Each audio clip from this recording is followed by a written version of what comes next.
Hello everyone. Before we start, make sure to like and subscribe to the channel, and leave a comment with where you're from and what time you're watching. That way, YouTube will keep showing you stories just like this one. Now, let's begin. Nobody wants to hear about what happened in Garrison County anymore, but someone needs to know the truth before everyone involved either dies or convinces themselves it never happened. 26 years have passed, and most folks have moved on, pretended to forget, or just plain refused to talk about that September afternoon when our whole world cracked open like a rotten egg. I was driving the backup bus that day, following behind Marlene's route through those deep pine woods that stretch between Shepherd Mills and the county line, where the trees grow so thick you can barely see sky even at noon. We'd been friends since our kids started kindergarten together, and she'd been driving bus 47 for 12 years without so much as a fender scrape. That morning she'd complained about a headache, said the barometric pressure was making her teeth hurt, and I'd offered to take her route, but she just laughed and said she'd driven through worse. When that storm rolled in around 2:30, it came fast and mean, like something angry had been building up pressure all day and finally decided to let loose. The radio started crackling with weather warnings, telling us to find immediate shelter, and I pulled into the parking lot of an old gas station to wait it out while the rain hammered my windshield so hard I thought it might crack. I tried reaching Marlene on the radio, and at first all I got was static, that thick electric sound that makes your fillings ache, but then her voice came through clear as day. She sounded calm, almost cheerful, saying she'd found an old church about a mile off Highway 94 where they could wait out the storm. Said the kids were fine, maybe a little scared but singing songs to pass the time. I knew that stretch of road like my own reflection, had driven it hundreds of times, and there wasn't any church there. Hadn't been anything there except pine trees and deer trails since before my grandfather's time. I tried telling her she must be confused about the location, maybe meant the Methodist church over on Farm Road 223, but she insisted she knew exactly where she was, even described the place in detail. White clapboard siding with forest green shutters, she said. A bell tower with a copper weather vane shaped like a rooster, and the sweetest elderly couple who'd opened the doors for them when the lightning started getting close. She said they were passing out sugar cookies and apple juice to the kids, had towels ready for them to dry off, and the woman was showing the girls how to make paper dolls from old hymnals while the boys played checkers with the husband. The way she described it sounded so normal, so perfectly ordinary, that for a moment I doubted my own memory of that empty stretch of road. By the time the storm passed, maybe 45 minutes later, the afternoon sun came out like nothing had happened, steam rising off the asphalt in ghostly wisps that made everything look like a dream. I drove straight to Highway 94, searching for any turnoff that might lead to a church, checking every dirt road and logging trail between mile marker 31 and the bridge over Cypress Creek. There was nothing there but the same dense forest there'd always been, the pine needles still dripping from the rain, and not a single tire track in the mud except my own. I radioed dispatch, told them we might have a situation, that Marlene wasn't where she said she'd be, and within 20 minutes we had 3 sheriff's deputies and half the volunteer fire department combing those back roads. We searched until the sun started sinking behind the trees, painting everything the color of rust, and that's when Deputy Holland's voice came over the radio, shaky and strange, saying they'd found the bus. It was parked on an old logging road 15 miles from where Marlene said they'd stopped, so deep in the woods that the search helicopter almost missed it even with all the lights on. The bus was just sitting there, engine off, emergency door hanging open like a broken jaw, perfectly aligned between 2 rows of loblolly pines, as if someone had carefully threaded it through the trees. Holland said Marlene was in the driver's seat, eyes wide open but not seeing anything, not responding to anyone, her hands still gripping the wheel so tight they had to pry her fingers loose one by one. The kids who were still on the bus, 8 of them, were sitting in their assigned seats like nothing was wrong, humming the same tune in perfect unison, some old hymn nobody could quite place. They stopped the moment the deputies stepped aboard, turned their heads in sync like they were all connected by the same string, and smiled these identical little smiles that Holland said made his chest feel too tight. The thing that made everyone stop talking, stop breathing almost, was when they did the head count and came up 3 short. Kevin Hartley, age 7, blonde kid with a gap between his front teeth who loved dinosaurs and always sat in seat number 4. Melissa Crawford, 9 years old, wore thick glasses and carried a purple backpack covered in butterfly stickers. And Anthony Vega, 8, the kid who'd won the district spelling bee just the week before and never went anywhere without his lucky baseball cap. Their seats were empty, but the other kids acted like they were still there, leaving spaces for them when they lined up, talking to the empty air beside them like they were having conversations. When Sheriff Morrison asked where their classmates went, all 8 kids said the exact same thing at the exact same time, word for word, like they'd rehearsed it. They stayed with the nice people because they weren't done with their cookies yet. They brought in child psychologists from Houston, experts in trauma and mass hysteria, people with degrees from schools I'd never heard of who used words like shared delusion and collective false memory syndrome. But none of them could explain how 8 kids from different families, different backgrounds, could tell the exact same story down to the smallest detail. They all described the same elderly couple. The woman wore a yellow dress with tiny blue flowers and smelled like vanilla extract, had silver hair pinned up with pearl bobby pins, and a gold locket that she kept touching. The man had calloused hands but gentle eyes, wore suspenders over a checkered shirt, and walked with a slight limp that favored his right side. They all remembered the same songs playing from an old radio in the corner, the same taste of cinnamon in the cookies, the same orange tabby cat that rubbed against their legs, and they all drew the same picture when asked about the church interior, right down to the water stain on the ceiling that looked like a bird in flight.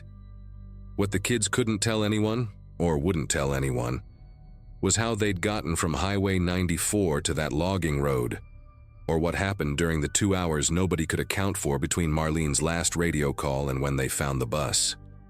Their parents wanted answers, demanded them, some getting angry and others just crying in the sheriff's office. But the kids just kept humming that hymn and talking about how nice the cookies were, how the lady had promised they could come back anytime they wanted. The FBI got involved when Kevin's backpack turned up at a rest stop in Arkansas 3 days later, completely dry despite the rain, with all his school supplies still inside, but arranged differently than his mother had packed them, his dinosaur pencils lined up by size, and his lunch money folded into perfect tiny squares.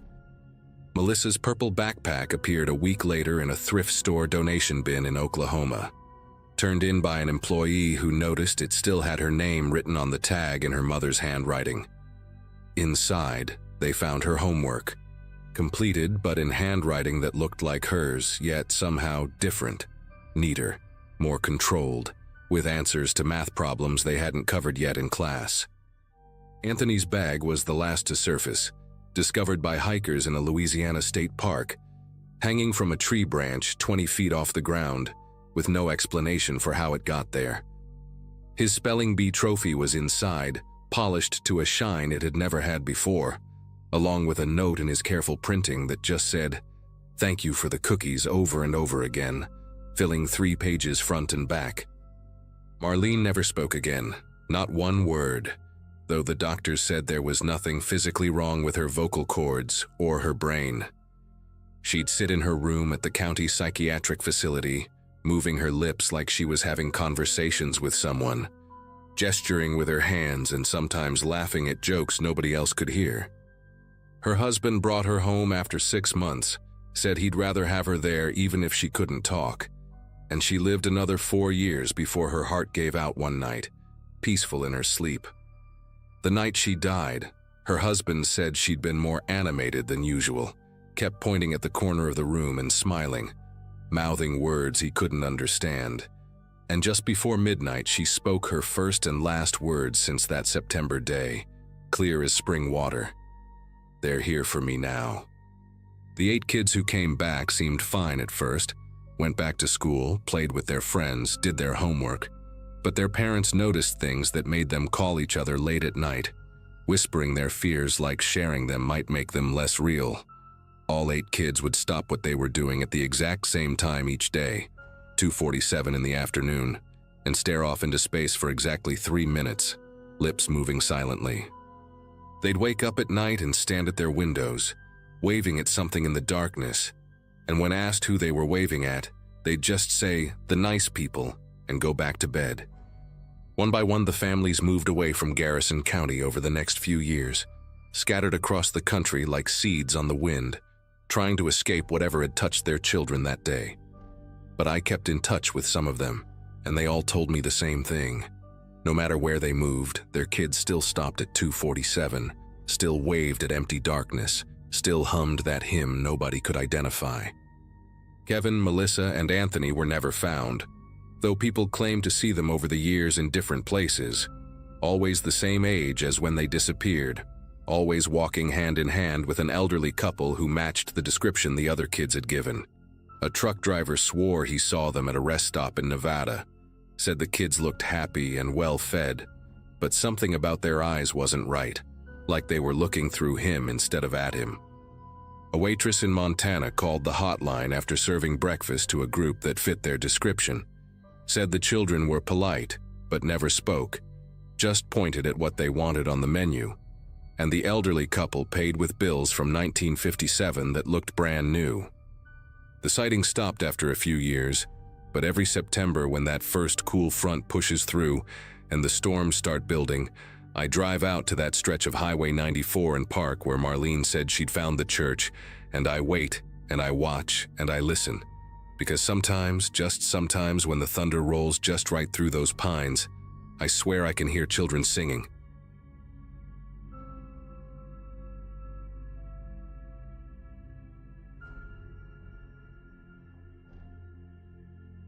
February in West Texas feels like the edge of the world, especially when you're standing on 60 acres of scrubland watching tumbleweeds roll past your dead uncle's ranch house. I just turned 34 that winter, burned out from a decade of coding in Austin, watching my marriage fall apart over 70-hour work weeks and promises I never kept. When Uncle Frank's lawyer called about the inheritance, it felt like the universe throwing me a lifeline. A remote ranch outside Marfa where I could code in peace, no traffic, no office politics, just wide open spaces and the kind of quiet that makes you hear your own heartbeat. Frank had lived out there alone for 20 years after retiring from the oil business, and though we weren't close, he'd always sent birthday cards with crisp $100 bills inside, signed in his shaky handwriting. Wallace showed up my second day there, driving a rust-covered Ford that looked older than me, wearing overalls that had seen better decades. He lived on the next property over, he said, about 5 miles down the dirt road that connected our ranches to the main highway. Tall and lean with sun-damaged skin and pale blue eyes, he had this way of standing too still when he talked, like a scarecrow that had learned to speak. He helped me figure out the well pump that first week, showed me how to work the generator when the power went out, even brought over a casserole his wife had made, though I never saw any wife. Said he'd been friends with Frank for 15 years, checked on him regular-like, especially toward the end when Frank's health started failing. I was grateful for the help, honestly, trying to juggle my remote software job while learning how to manage a property that seemed determined to fall apart. About 3 weeks in, I was cleaning out the barn when I found them. 4 trail cameras, the expensive kind hunters use, tucked behind old paint cans and rusty tools on a shelf. The batteries were dead, but the memory cards were still inside. I figured Frank had used them to watch for coyotes, or maybe catch whoever had been stealing gas from the tank near the road. I brought them inside that evening, popped the SD cards into my laptop while waiting for code to compile. The first camera had normal stuff, deer wandering through, a family of javelinas, the occasional roadrunner. But the second camera made me set down my coffee mug and lean closer to the screen. The timestamp showed 3 years ago. The camera positioned inside the house pointed at a hallway. There was Wallace, clear as day, walking down Frank's hallway at 2 in the morning, moving with the confidence of someone who knew exactly where they were going. My first thought was maybe Frank had given him a key for emergencies. Made sense for an elderly man living alone. But then I clicked through more footage. Wallace appeared week after week, always between midnight and 4 a.m., always moving through the house with that same casual familiarity. In one video from 2 years ago, he stood in Frank's bedroom doorway for 17 minutes, just standing there in the dark, watching my uncle sleep. The camera's night vision made his eyes glow white like a possum's. I found myself holding my breath, watching this man stand perfectly still while my uncle's chest rose and fell under the blankets. Then Wallace would turn and walk out, disappearing until the next week's visit. The pattern went on for months, maybe years. I couldn't tell how long without checking every file. I spent the next morning going through Frank's papers, looking for anything that might explain this. Found his death certificate in a manila folder, listed natural causes, heart failure in his sleep last November. But in the same box, I found receipts from a veterinary clinic in Alpine. Frank had 3 dogs over the past 2 years, according to the records. Buster, a German shepherd who died of poisoning in January of last year. Then Duke, a lab mix, poisoned in May. Finally Ranger, another shepherd, poisoned just 6 weeks before Frank died. Each vet report used the same words: antifreeze poisoning, likely accidental ingestion. But 3 dogs in less than 2 years? And every time, Wallace had been the one to find them, according to the notes, always calling Frank to break the news, always offering to help bury them out by the mesquite grove. The last dog died right around the time Frank's health took a sharp downturn, according to dates on his medical papers. That afternoon, I changed every lock on the property. Spent $300 at the hardware store in town. Came back with new deadbolts, chain locks, even steel bars for the sliding doors. Wallace pulled up while I was installing the 3rd deadbolt on the back door, got out of his truck with that same measured walk. Asked what I was doing. Said Frank never locked anything. Said it was the beauty of living out here, the trust between neighbors. I told him I was from the city, old habits, you understand. He stood there for a long moment, those pale eyes moving from the new lock to my face and back again. Then he smiled, showing teeth the color of old ivory, and said he understood completely. City folk need time to adjust. Before he left, he mentioned he still had some of Frank's tools in his shed. Said he'd bring them by tomorrow. I told him I'd come get them myself when I had time.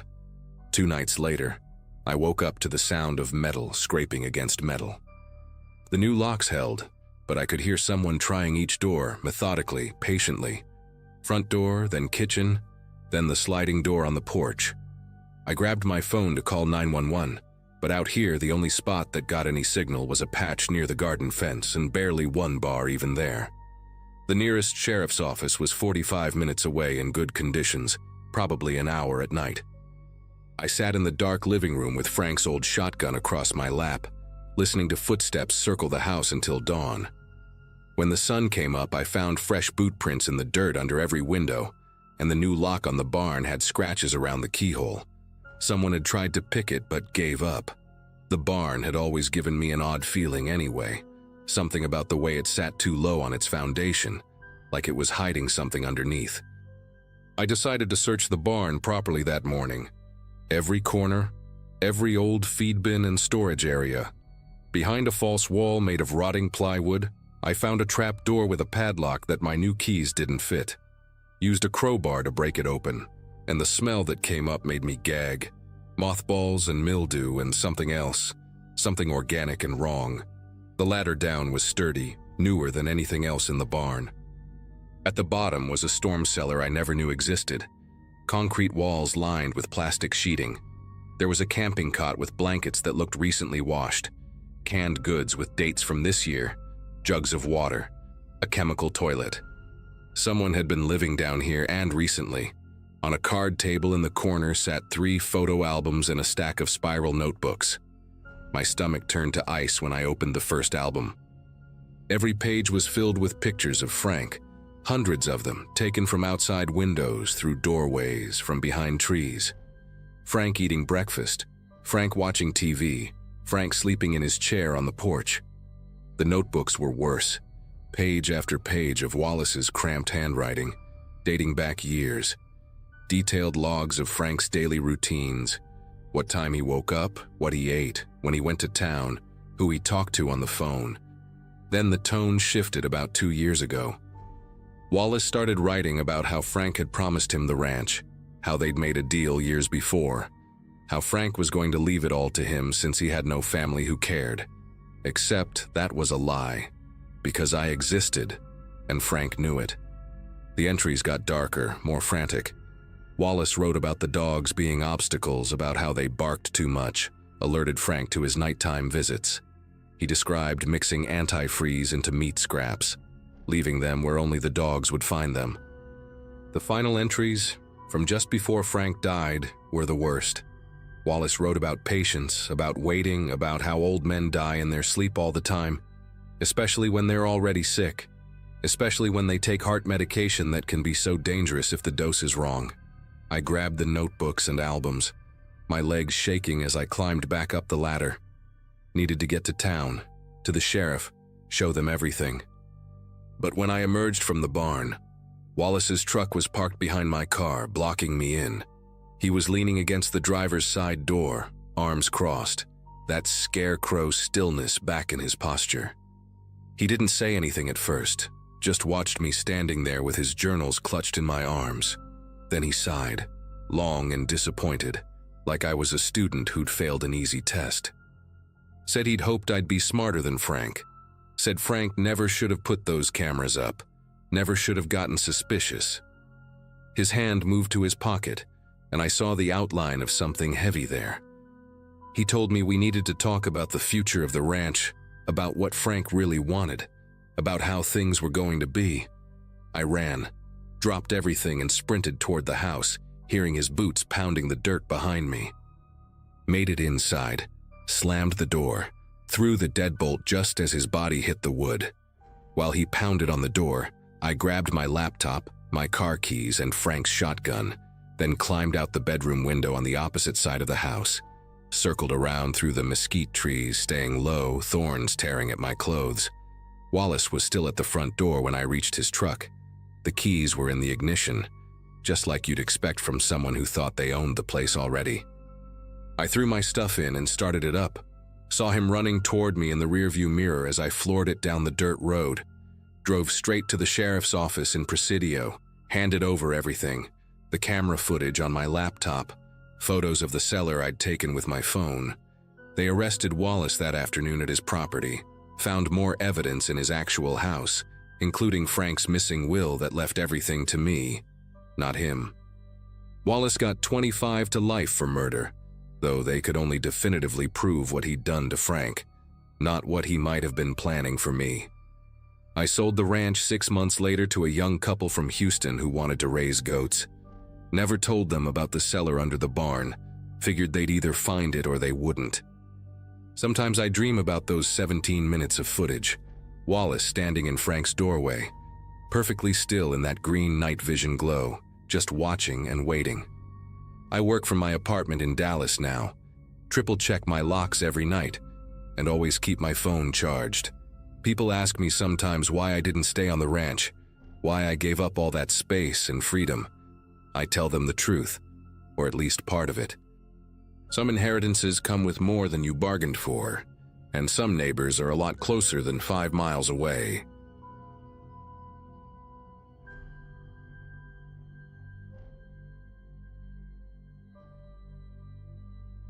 My boots left perfect impressions in the cracked mud where Lake Buchanan used to be. 60 acres of dried lake bed that hadn't seen water in 2 years. Environmental consulting meant I got paid good money to measure how fast Texas drought was destroying everything, taking soil samples and calculating erosion rates, while the sun cooked me alive through my long-sleeve field shirt. 4 days into mapping the Western Basin, I'd already filled 3 notebooks with measurements, and my truck had a 1/4 inch of dust on the dashboard despite keeping the windows up. The reservoir used to be deep enough for weekend boaters and drunk college kids on spring break, but now it was just me, my equipment, and miles of exposed earth that looked like the surface of Mars. I'd been photographing these strange circular patterns where whirlpools must have formed during the last drainage, when my boot caught on something hard beneath the silt, At first glance, it looked like trash, or maybe old camping gear from when this was still waterfront property, but trash doesn't have a ribcage. The western shirt had faded to the color of weak tea, pearl snap buttons still catching the afternoon light, and the bones underneath were the yellowish brown of old ivory. A wallet chain ran from the belt loops, disappearing into what remained of denim jeans, and the skull rested sideways with its jaw unhinged like it was screaming at the ground. Finding dead cattle happens all the time out here, and I once stumbled across a coyote that had been dead so long it was basically mummified. But human remains hit your nervous system differently. Your brain starts calculating how long this person's been missing, who might have been waiting for them to come home, whether they died before or after the water disappeared. I backed away slowly, pulled out my satellite phone with fingers that wouldn't stop trembling, and made the call to county dispatch while standing upwind from what I'd found. The sheriff arrived 40 minutes later with 2 deputies and a crime scene photographer who looked ready to pass out from the heat before he even got his camera out. Sheriff Colton was one of those Texas lawmen who'd probably been wearing the same size uniform for 30 years. Belly hanging over his belt, sweat stains permanent fixtures under his arms. He took one look at the body and started making calls to Austin for a forensics team, muttering about how this was going to be a jurisdictional nightmare since the reservoir crossed 3 county lines. While we waited, I showed them my field notes, explaining I'd been contracted by the state to document erosion patterns, that I had permits to be out here, that the landowner knew I was working the area. Colton kept nodding, but his eyes were scanning the lake bed, and I saw his expression change when he spotted something about 30 yards from where we stood. "Stay here," he told me, but of course I followed anyway, keeping my distance while he and the deputies approached what turned out to be another body, this one partially buried under a collapsed section of bank. Then they found another one 50 feet away, wearing what looked like a disco-era polyester dress. By the time the forensics team arrived from Austin, we'd flagged 17 different sites, bodies scattered across a quarter-mile of exposed lakebed, like someone had been using the reservoir as their personal cemetery for decades. The forensics team leader, a woman named Diane who wore her hair in a tight bun despite the heat, told me they'd need my documentation of the area, my photographs showing the water levels from old surveys, anything that might help determine how long these people had been down here. She had this controlled way of talking that reminded me of how doctors deliver bad news, professional but human enough to keep you from completely falling apart. What made everything worse was the cards. Each body had one, sealed in plastic like a driver's license, tucked into a pocket or what remained of a purse. They all had different Bible verses printed on them in this old-fashioned typewriter font, verses about judgment and punishment, and casting out the wicked. Diane showed me one that read, "For the wages of sin is death," in faded red ink, the lamination yellow with age but still protecting the card after what must have been decades underwater. The oldest body they could roughly date by the clothing looked to be from the early 60s, a woman in a shift dress and pillbox hat like she'd walked straight out of a Kennedy-era magazine. The newest one, though, that's what made everyone stop talking for a minute, because the newest one was wearing clothes you could still buy at Target, modern athletic wear with the tags intact, the kind of moisture-wicking fabric that hadn't even existed until a few years ago. Sheriff Colton pulled me aside while the forensics team worked, asked if I knew who owned the land around the reservoir. I told him it was mostly Gary Whitman's ranch, thousands of acres his family had owned since before the reservoir was even built. The Whitmans were old Texas money, cattle and oil, the kind of family that had a law firm on retainer and donated enough to local campaigns that nobody asked too many questions about their business. Colton's jaw tightened when I mentioned Gary's name, and he asked if I'd had any contact with him since I'd been working out here. Just once, I told him, when Gary had stopped by my work site 2 days earlier in his pristine white truck, asked how long I'd be surveying, made small talk about the drought and beef prices. He'd been friendly enough, even offered me water from his cooler, but he'd also taken pictures of my license plate with his phone, said it was for his insurance records in case anything happened on his property.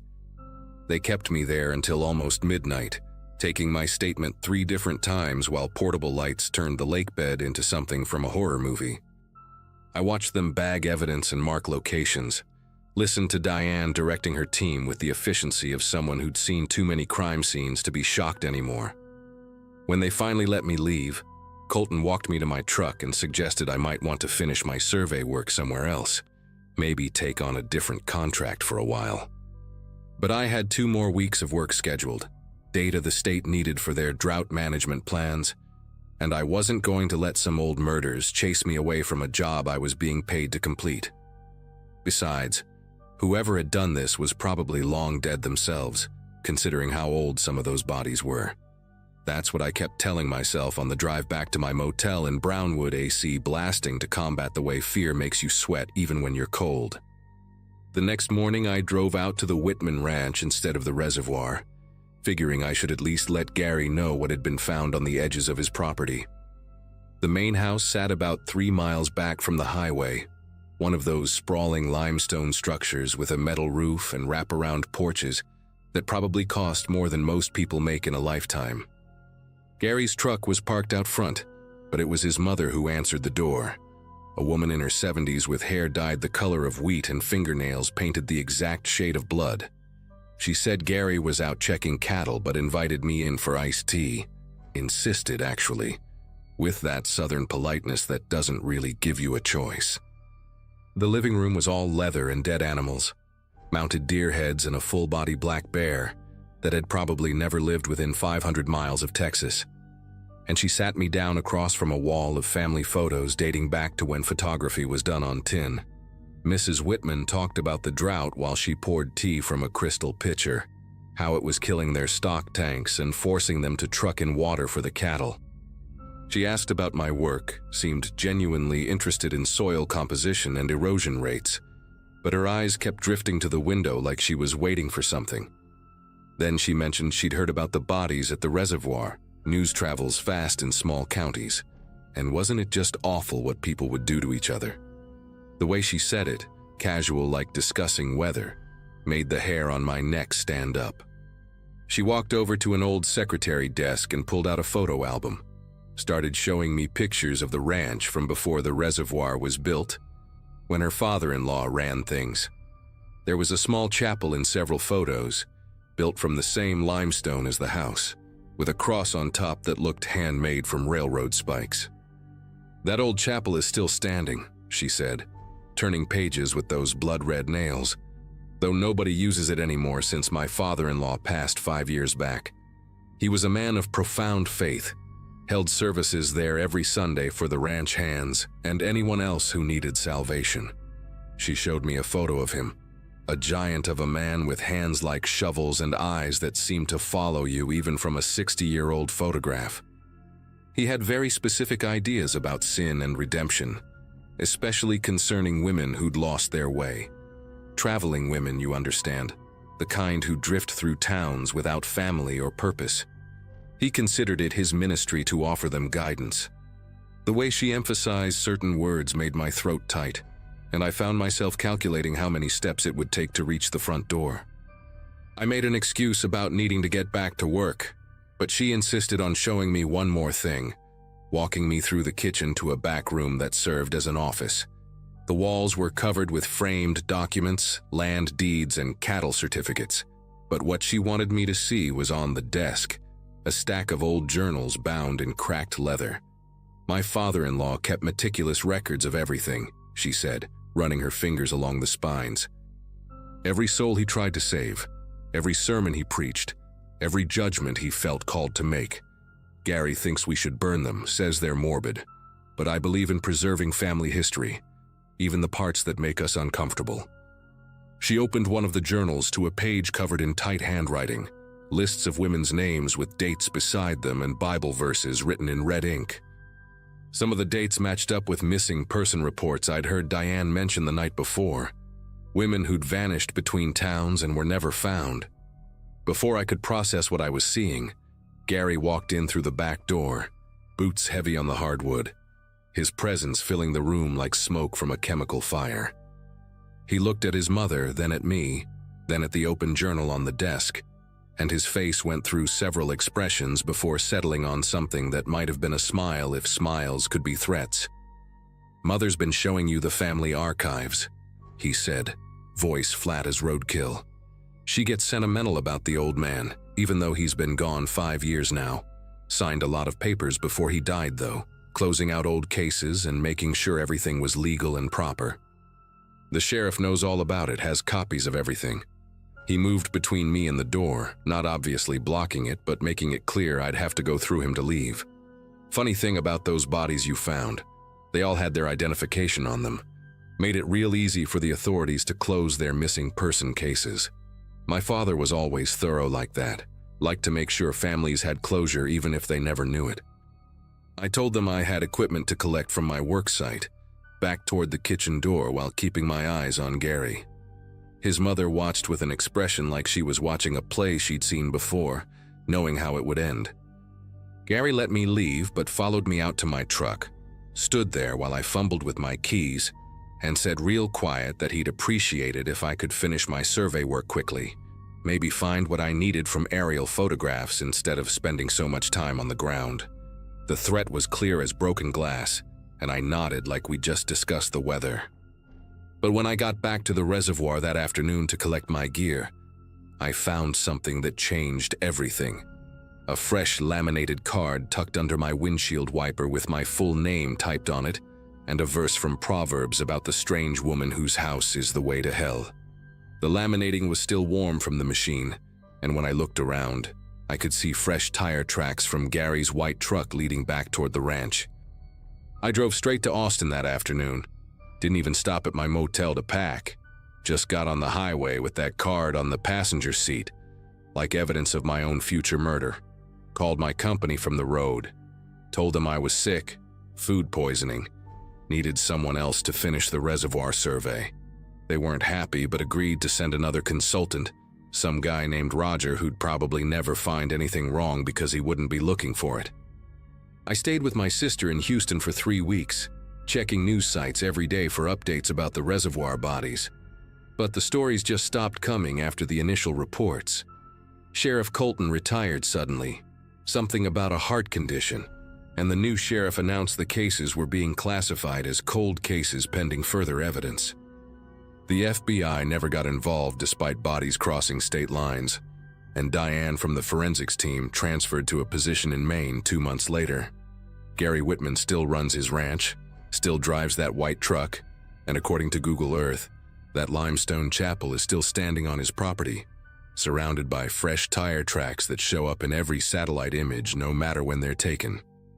I never went back to environmental consulting, got a desk job with the state reviewing other people's field reports, and I still check missing person databases sometimes, looking for women who disappeared near small Texas towns, wondering if the drought will reveal more of them when the next reservoir runs dry.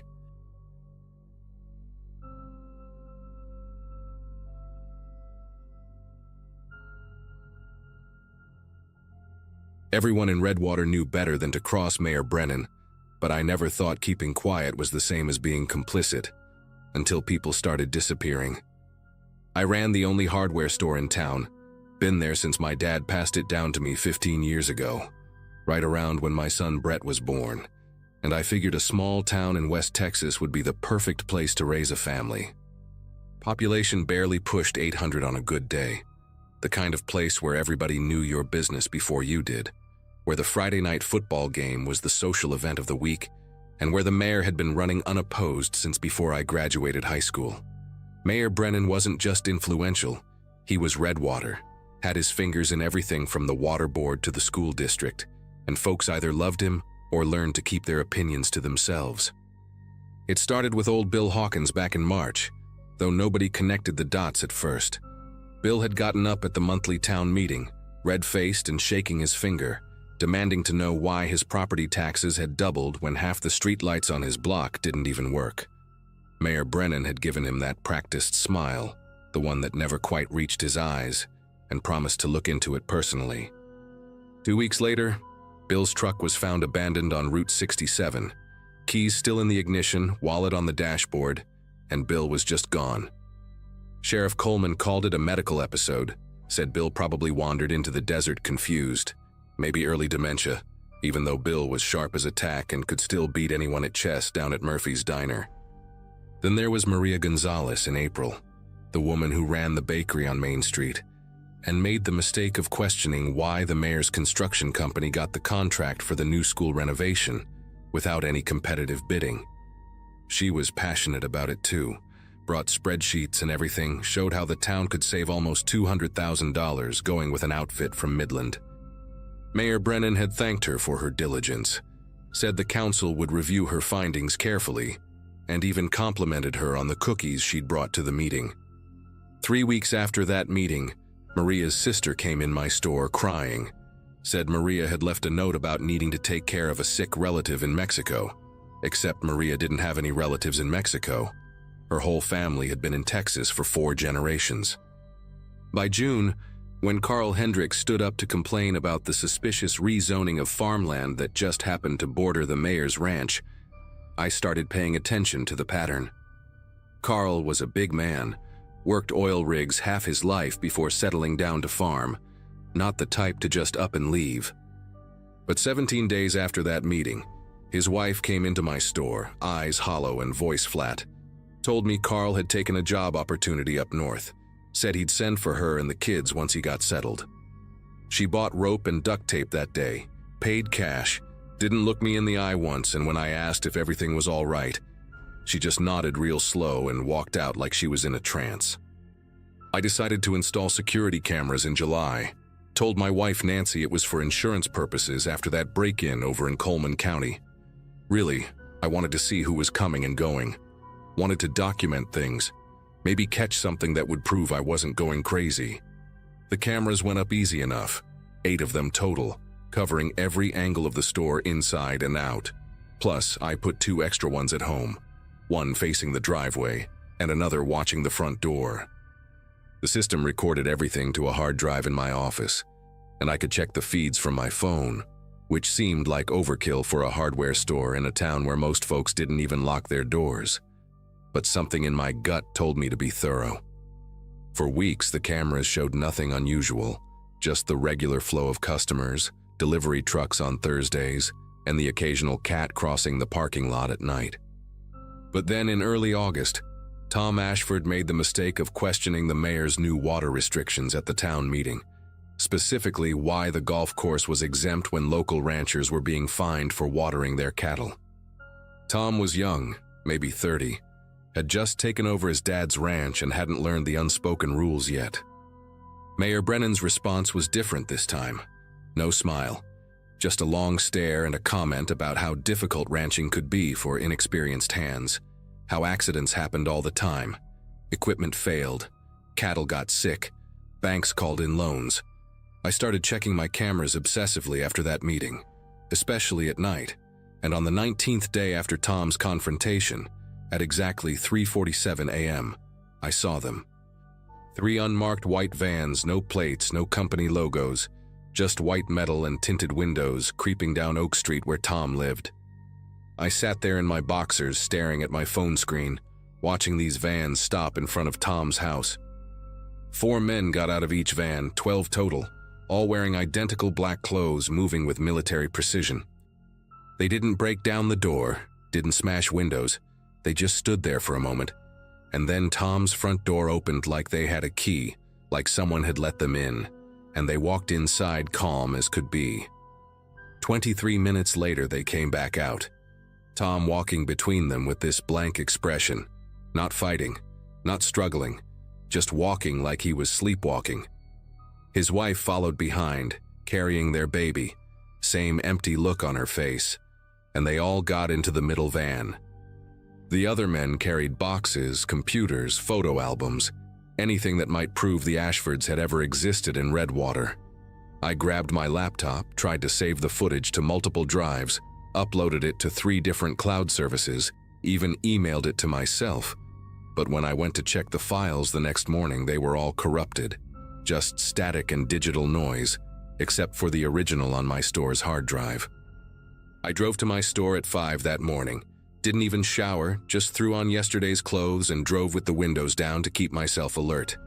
The moment I walked through the back entrance, I knew someone had been there. Nothing was stolen, nothing was broken, but things were wrong in small ways that only I would notice. The stack of paint cans I'd arranged by color was now arranged by size. The key to the storage room was on a different hook, and my office door, which I always left exactly half open, was now wide open. My computer was still on, showing the camera feeds, but when I checked the recordings from the night, there was a gap, 43 minutes missing between 2:15 and 2:58 a.m., right before the vans would have passed by my store on their way to Tom's house. My son Brett came home from school that day talking about these friendly men who'd visited during lunch, said they were from some state education board, checking on student welfare or something. They'd pulled him aside, asked him about his home life, his dad's work, whether I ever talked about town politics at dinner, whether I seemed stressed lately. Brett thought it was weird but figured it was just government bureaucracy. Except these men knew details, mentioned the exact model of security camera I'd installed, asked if I'd been having trouble with the storage devices, suggested that sometimes people who get too curious about their neighbor's business could put their families at risk. Brett laughed it off, said he told them I just sold hammers and nails, nothing exciting. But the way he looked at me when he told the story, I could see he was scared. That night, I couldn't sleep. Just sat in the living room with my laptop, watching the camera feeds, the hard drive with Tom's abduction footage hidden inside an old paint can in the garage. Nancy kept asking what was wrong, but how could I tell her that our mayor was disappearing people, that we were probably next?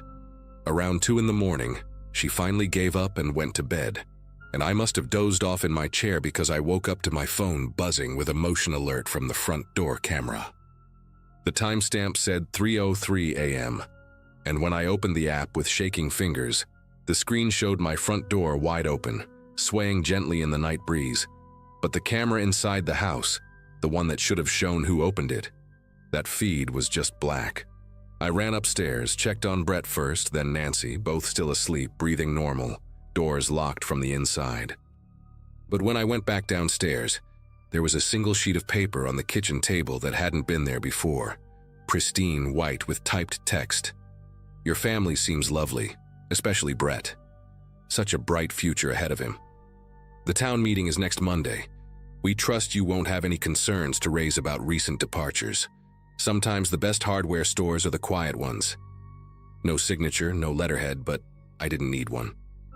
I burned that paper in the sink, packed what we could fit in the truck, and we left Redwater that same morning, told Nancy and Brett we were visiting my brother in Colorado, just a spontaneous family trip.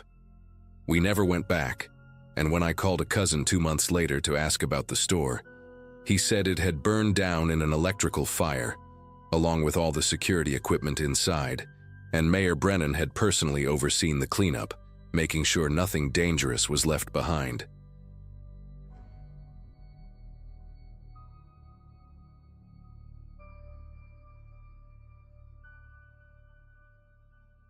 Our town still talks about that championship season like it was a miracle, but I know better. I was there for all of it, number 63 on the offensive line. Graduated back in 2015 and watched everything fall apart that summer. We weren't supposed to win a single playoff game that year, let alone take state. The town had maybe 4,000 people, the kind of place where the Dairy Queen closes at 8, and Friday night lights aren't just a saying. They're basically a religion. The boosters ran everything. These older guys who'd played back in the 70s and 80s, still wearing their leather jackets to games like they were still 17. They had money from oil leases and car dealerships, and they treated our team like it was their personal investment portfolio. I didn't understand what that meant until it was way too late. The whole thing started making sense to me during our semifinal game, when I noticed Coach Pruitt pulling Jesse Vaughn aside between every series. Jesse was our starting quarterback, clean-cut kid whose dad happened to be the district attorney. Smart guy too, actually earned his grades unlike some of us who were getting, let's say, a lot of help from certain teachers. I remember watching Jesse's face during those sideline conversations, how he'd nod and look down at his cleats, never making eye contact with Coach. After we won that semifinal 38-7, which should have been impossible against a team that had Division I recruits, I saw Jesse in the locker room sitting alone on the bench. He was still in full pads 20 minutes after everyone else had showered. His hands were gripping his helmet so hard his knuckles were white, and when I asked if he was okay, he just looked at me and said, "We're gonna pay for this." I laughed it off then, thought he was being dramatic about the championship pressure. I wish I'd asked him what he really meant. We won state 2 weeks later in a game that felt wrong from the opening kickoff. The other team's best defensive end got injured in the first quarter, something about his knee just giving out during a routine play. Their cornerback left at halftime with what they called food poisoning. By the fourth quarter, we were up by 40 points and the stadium felt more tense than celebratory. I remember standing on the field during the trophy presentation, confetti falling around us, and noticing how the boosters were all grouped together near the 50-yard line. They weren't cheering or hugging anyone. They were just watching us with these intense expressions, like ranchers counting cattle they'd just bought. One of them, this guy named Vernon who owned half the commercial real estate downtown, caught my eye and gave me this slow nod. It made my stomach turn in a way I couldn't explain. That night at the team party, I overheard two of the boosters talking in the parking lot about final numbers and better than projected. I didn't stick around to hear more. The summer after graduation should have been the best time of our lives. College signing day was coming up in August, and 4 of us had scholarship offers. Jesse had a full ride to a decent Division II school. Then there was Troy Sanderson, our middle linebacker who hit like a freight train, heading to a junior college with promises of bigger things.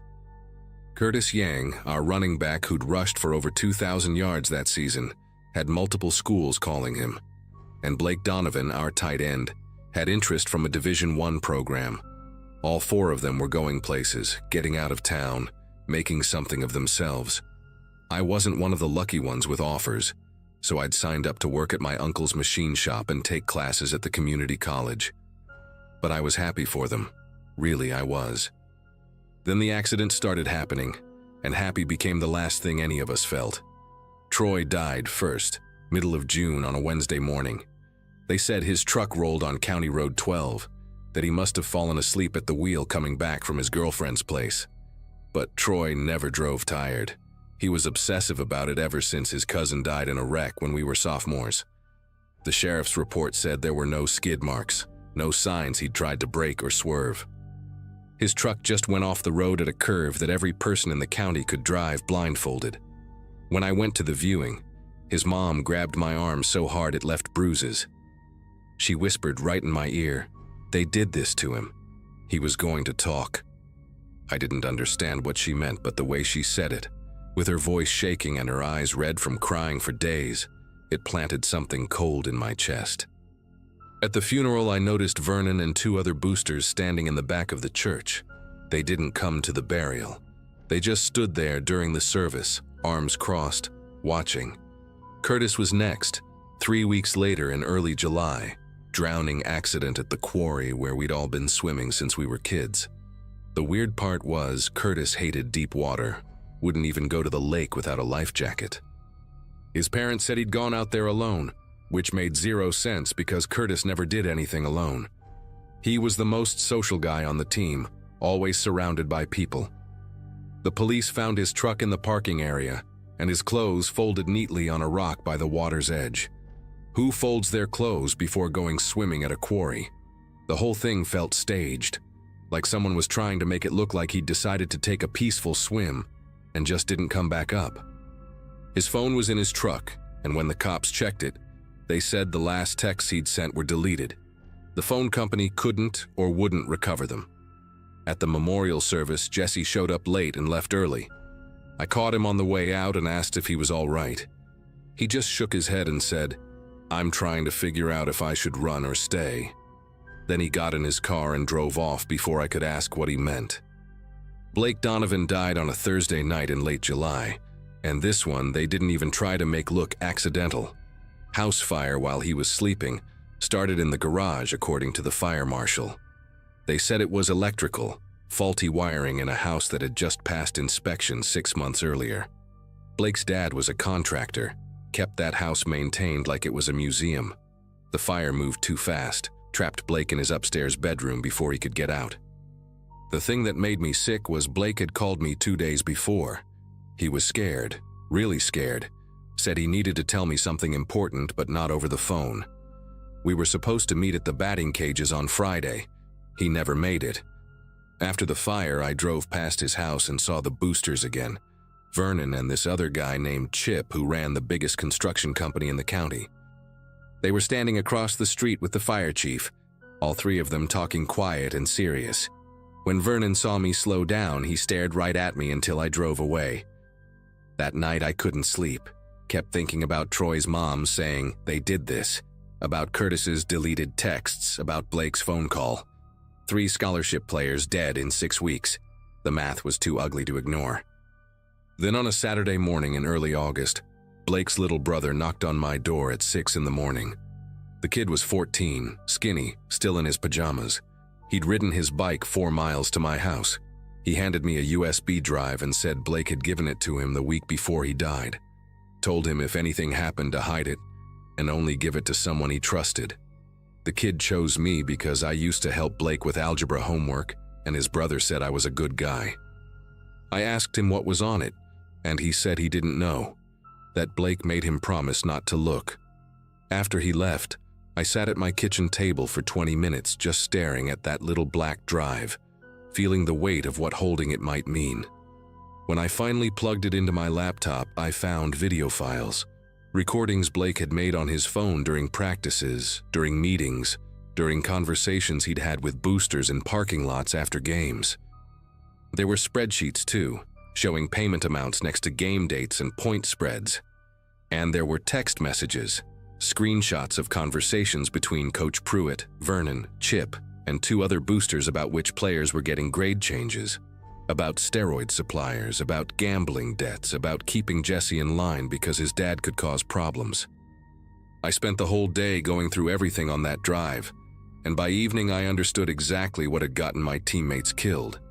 They'd all figured it out, probably around the same time. The boosters had bet massive amounts on our games, fixed the outcomes through steroids and intimidation, and manipulated our grades to keep us eligible.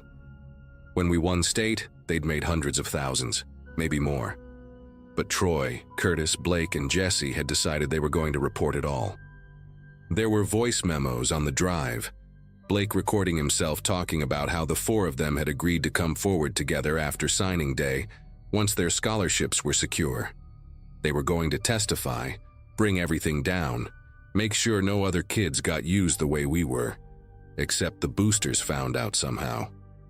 I sat there in my kitchen as the sun went down, realizing I was holding evidence that could send powerful people to prison, evidence that 3 people had already died for.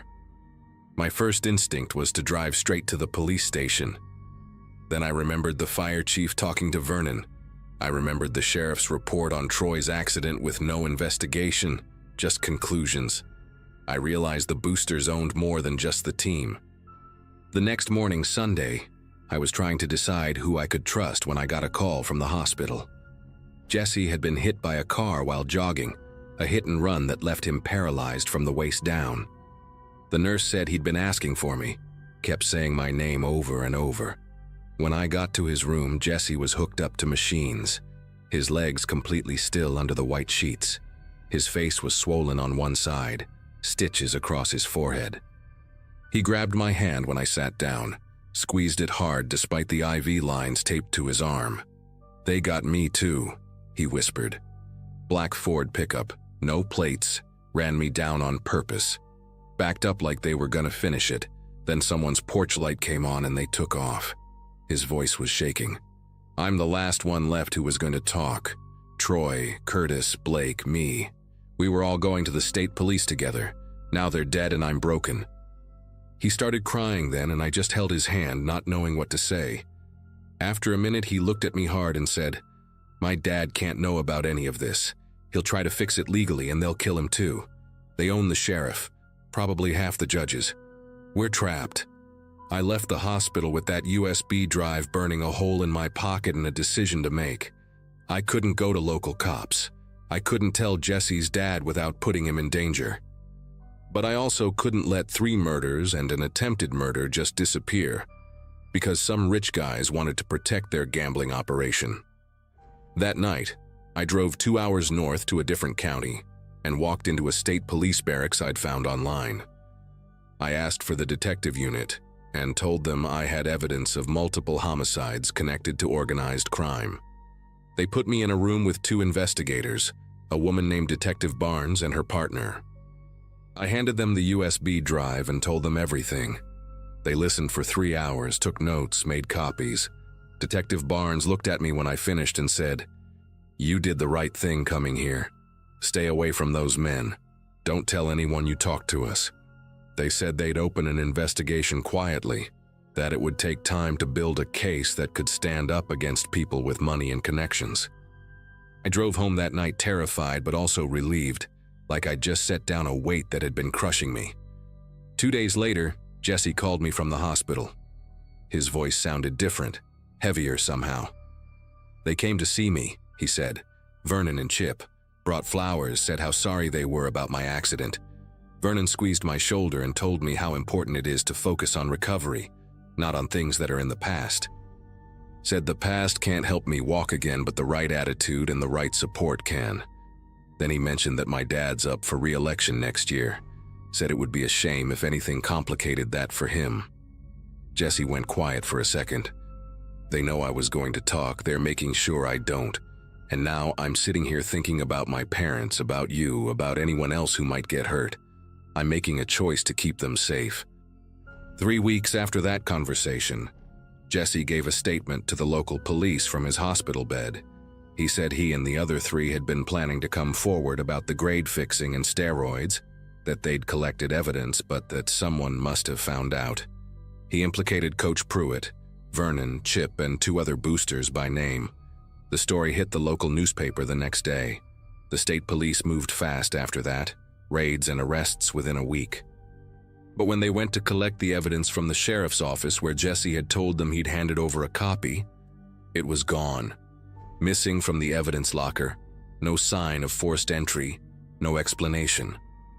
The case fell apart without physical proof. But here's what they didn't know. I still had Blake's original USB drive, the one his brother gave me, the one I'd made copies from before going to the state police. I'd hidden it in a safe deposit box in a bank 3 towns over, under my grandmother's name. When the evidence disappeared and the arrests got dropped, Detective Barnes called me personally. She was frustrated, angry, said she knew what had happened but couldn't prove it. I told her about the backup. Within 2 days, federal investigators got involved, people from outside our region who didn't have connections to our county. The USB drive went into federal custody, and this time there were chains of evidence, documentation, witnesses to every transfer. It took 8 months, but eventually they built a case that stuck. Vernon, Chip, Coach Pruitt, and 4 others, including the sheriff, got indicted on racketeering, conspiracy to commit murder, witness tampering, and about a dozen other charges. Jesse's dad had to recuse himself because of the conflict, but he made sure the case went to prosecutors who wouldn't fold. The trials happened over the course of a year. Vernon got 25 years. Chip got 20. Coach Pruitt turned witness and got 8. The sheriff got 15. Jesse never walked again, but he testified from his wheelchair at every single trial. He'd rebuilt his life by then, started taking online classes, got engaged to a girl he met in physical therapy. We talk once a month or so. He tells me he doesn't regret speaking up, even though it cost him his legs and nearly cost him his life. Troy, Curtis, and Blake didn't get that choice, he says, so he had to make it count for all of them. I still live in that town, believe it or not. It's different now, quieter. The football program got shut down for 3 years, and when it came back, it was under complete oversight with new coaching staff and strict academic standards. People don't talk about that championship season anymore. Most folks act like it never happened, like if they ignore it long enough, the shame will fade. I see Blake's little brother sometimes, the kid who rode his bike to my house that morning. He's in college now, studying criminal justice. He told me last time I saw him that he wants to be the kind of person who protects people the way his brother tried to. I think about that drive he gave me, about the courage it took for Blake to document everything knowing what it might cost him. Some nights I still can't sleep, thinking about how close we came to letting them get away with all of it. But then I remember Jesse in that courtroom, sitting up straight in his wheelchair, pointing at Vernon and saying, "That man killed my friends." And I know we did the only thing we could do. We made sure people knew the truth, no matter what it cost us.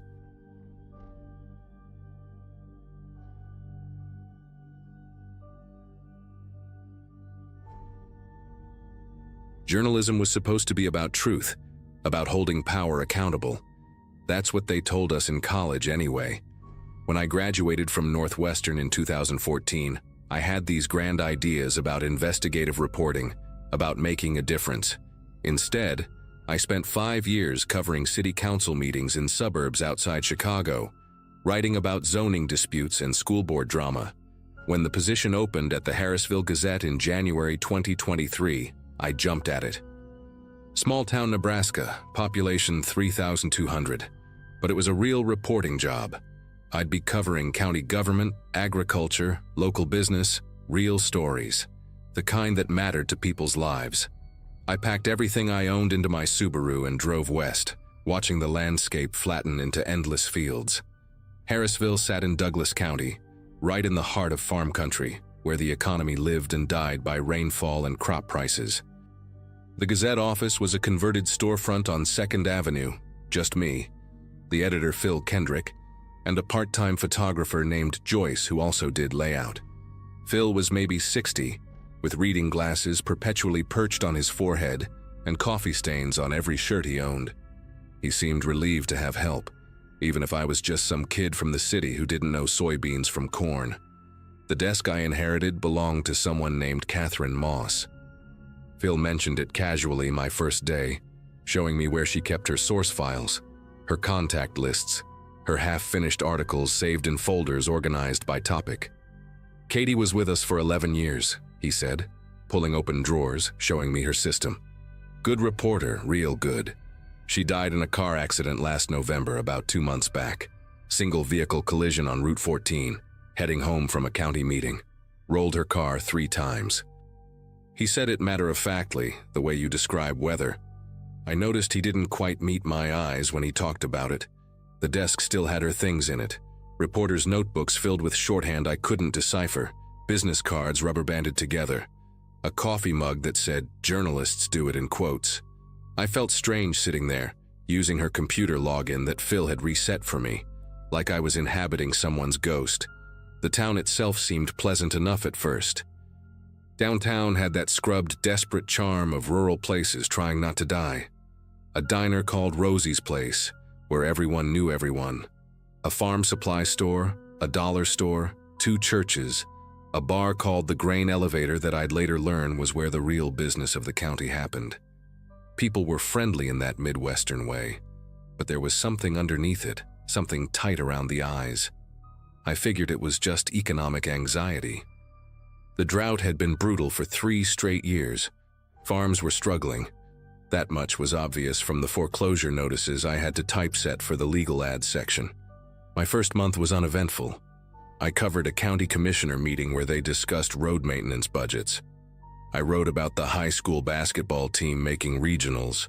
I interviewed the owner of the feed store about rising costs. Standard small-town reporting, the kind where you learn who matters by who talks to whom after meetings. The commissioners were typical local politicians, a retired farmer named Eugene Pratt, a woman named Dorothy Chen who ran the hardware store, and the chair, a guy named Warren Gilmore. Gilmore was the one everyone deferred to. Mid-50s, tall. With silver hair he kept perfectly trimmed and expensive boots that didn't match the rest of his outfit. He'd been a county commissioner for almost 15 years, and before that he'd worked in agricultural lending at the bank. People spoke about him with a mix of respect and something else, something I couldn't quite name. During my second meeting, I watched him shut down a farmer who wanted to discuss water allocation with just a smile and a procedural motion. The farmer, this weathered guy with dirt under his fingernails and desperation in his voice, just deflated and left without another word. I started going through Katie's files in early April, mostly out of boredom. Phil had given me a feature assignment about the drought's economic impact, and I figured she might have notes I could use. Her organizational system was meticulous, color-coded folders, cross-referenced sources, timelines written on legal pads. But one folder, shoved in the back of the bottom drawer, wasn't labeled. Inside were printouts of property records, foreclosure notices going back 5 years, handwritten notes with names and dates connected by arrows. At the top of one page, underlined 3 times, Prairie Holdings LLC. Then below it, Silverstone Agricultural Partners. Below that, Meridian Farmstead Group. All shell companies, from what I could tell. And next to each one, in Katie's handwriting, same registered agent. Same address. Why? I pulled out my laptop and started searching. The registered address for all 3 companies was a mailbox place in Lincoln, one of those UPS store locations. The registered agent was a lawyer named Herbert Quinn who specialized in business formation. Nothing illegal about that, technically. Lots of investors use LLCs to buy property. But something about the pattern bothered me. I cross-referenced the properties these companies had purchased with the county GIS maps. 14 farms, all acquired in the last 4 years. All in foreclosure.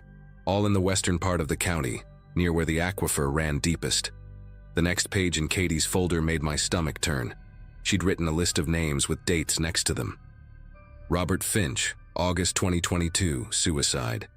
Paul Weaver, January 2023, suicide. Dennis York, October 2022, suicide. 4 names total. All farmers. All had lost their properties to foreclosure. All had taken their own lives within months of losing their land. I knew farm suicides were a real problem, especially during economic downturns. The stress, the debt, the generational shame of losing family land. But 4 in 18 months, all in the same county, all following the same pattern. Katie had circled one name, Robert Finch. Next to it, she'd written, "Wife says water pressure dropped 6 months before foreclosure. Wells on neighboring properties fine." Coincidence? I sat there staring at that note for a long time. Water pressure. In the middle of a drought, in an agricultural area where water meant survival, someone's well pressure mysteriously drops. Then they can't irrigate, crops fail, they default on loans, lose everything, and end up putting a shotgun in their mouth. And somehow these shell companies swoop in and buy the land at auction for cents on the dollar. I knew I should probably take this to Phil, but I wanted to understand it better first. I spent the rest of that week digging through public records, county water rights permits, agricultural loan documents from the bank, property transfers, court records from the foreclosure proceedings. What I found was a masterclass in legal theft.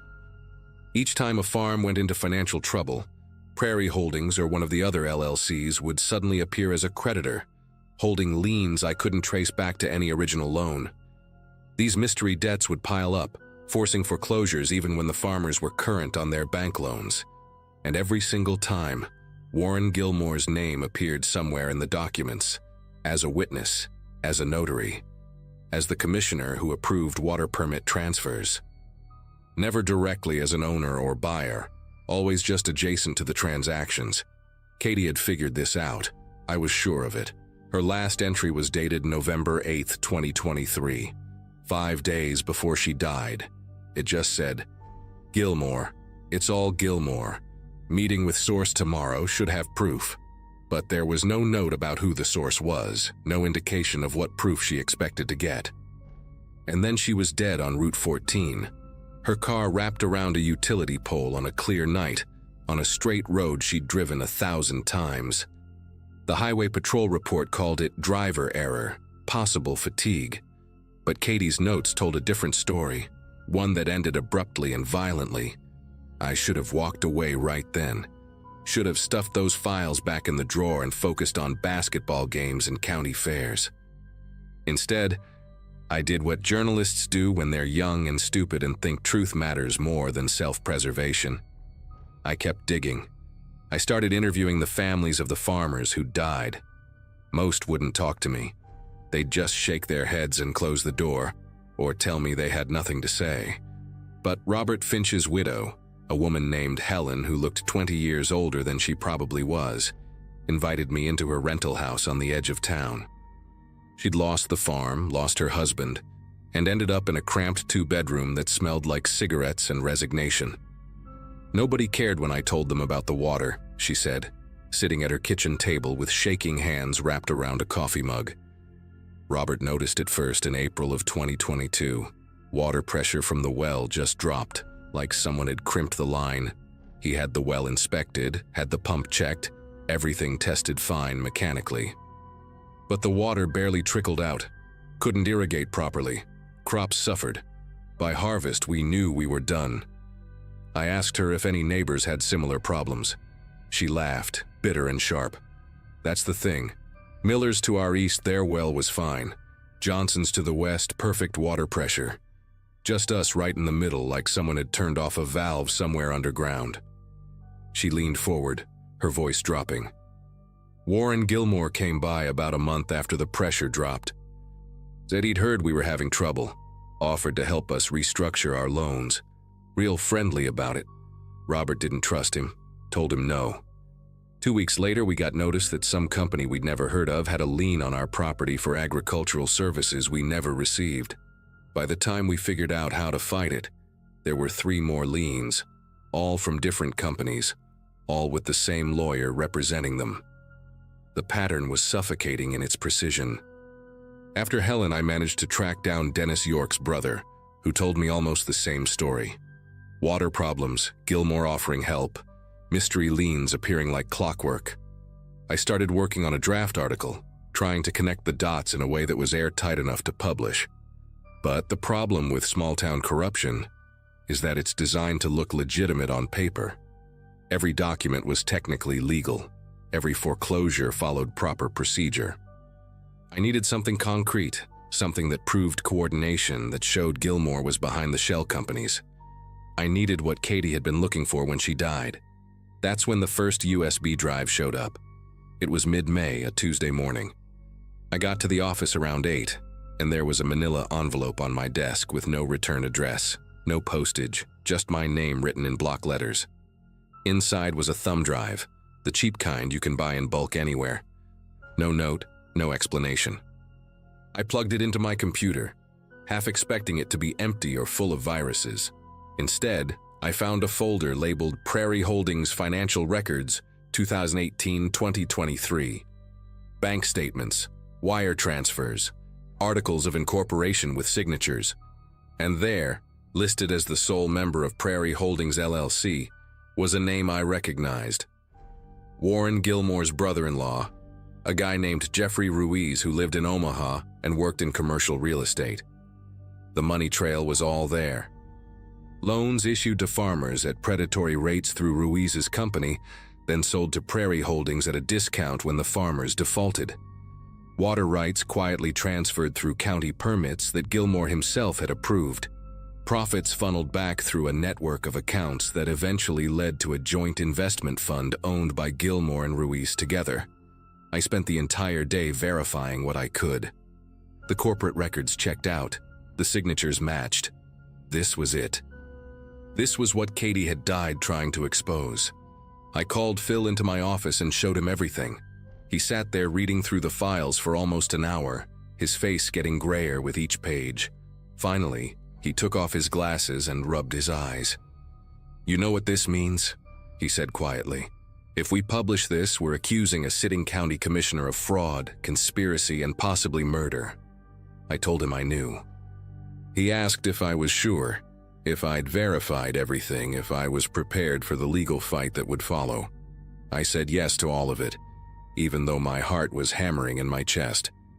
Phil nodded slowly, then told me to write it up.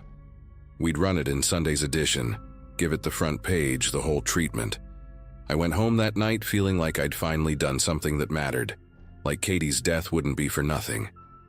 I lived about 4 miles outside town, renting a small farmhouse on property owned by an elderly couple who'd moved to a retirement community in Lincoln. It was quiet out there, just me and cornfields and the occasional coyote. When I pulled into the driveway around 9 that night, My headlights swept across the front porch. There was something on the steps. I parked and got out slowly, confused at first about what I was seeing. Then the smell hit me, metallic and thick and wrong. It was a calf, maybe 3 months old, lying on its side on my porch steps with its throat cut so deep the head was nearly severed. Blood had pooled on the wood, dripping down to the dirt below. The animal's eyes were still open, glazed and empty. There was no note, no message, just the dead animal and the clear implication of what would happen if I continued. I stood there in the dark, listening to my own breathing, trying to process what I was looking at. This wasn't random. This wasn't teenagers playing a prank. This was professional. This was a warning delivered by someone who knew how to butcher livestock, who had access to animals, who knew where I lived and what I was working on. I called the sheriff's department. Deputy showed up 40 minutes later, a young guy named Scott Patterson who looked more annoyed than concerned. He took photos, asked me if I had any enemies, if there were any disputes with neighbors. I didn't mention the article. Didn't mention Gilmore or the investigation. Just said I had no idea who would do this. He told me it was probably kids, maybe someone who didn't like outsiders, that I should get a security camera. Then he left, and I was alone with a dead calf on my porch and the growing realization that someone very dangerous knew exactly what I was doing. I cleaned up the blood myself that night, hosing down the steps until the water ran clear, then dragging the calf's body to the tree line and covering it with a tarp. I didn't sleep, just sat in my living room with every light on, watching the windows, wondering who was watching me back. The next morning I told Phil what happened. He went pale, actually pale, like the blood had drained straight out of his face. We sat in his office with the door closed while he chain-smoked cigarettes, which he wasn't supposed to do inside, but nobody was going to stop him right then. Katie got a dead dog in her yard, he said finally, his voice barely above a whisper. About a week before she died, German Shepherd throat cut left on her front lawn. She told me about it, said she was going to drop the investigation. Then 5 days later, she's dead on Route 14. The cigarette shook in his hand. I should have told you. Should have warned you when you started going through her files. But I thought maybe it was just coincidence. Maybe she really did just fall asleep at the wheel. He looked at me with something like guilt mixed with fear. We can't run the story. I'm sorry, but we can't. They'll kill you. They killed Katie and they'll kill you too. I understood where he was coming from. I really did. But I also knew that if I stopped now, if I let fear win, then Katie died for nothing and Gilmore would keep destroying families until someone finally stopped him. I told Phil I needed to think about it. I drove home, watching my rearview mirror the entire way, checking for cars that might be following me. The second USB drive was waiting in my mailbox when I arrived. Same manila envelope, same block letters, different thumb drive.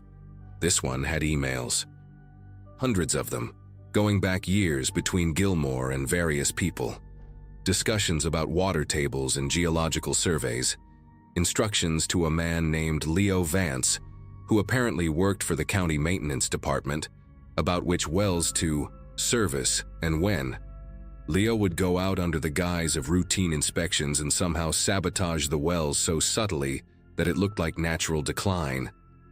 Pressure drops, mineral buildup, pump malfunctions that seemed legitimate but were carefully engineered.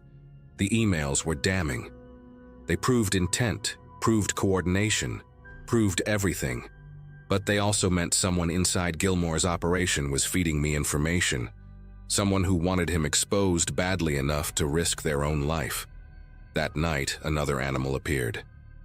This time it was a dog, some kind of mixed breed, throat cut identically to the calf left at the end of my driveway where I'd have to see it when I left for work. I didn't call the sheriff, didn't bother with photos or reports. Just buried it in the back corner of the property and tried to figure out what to do.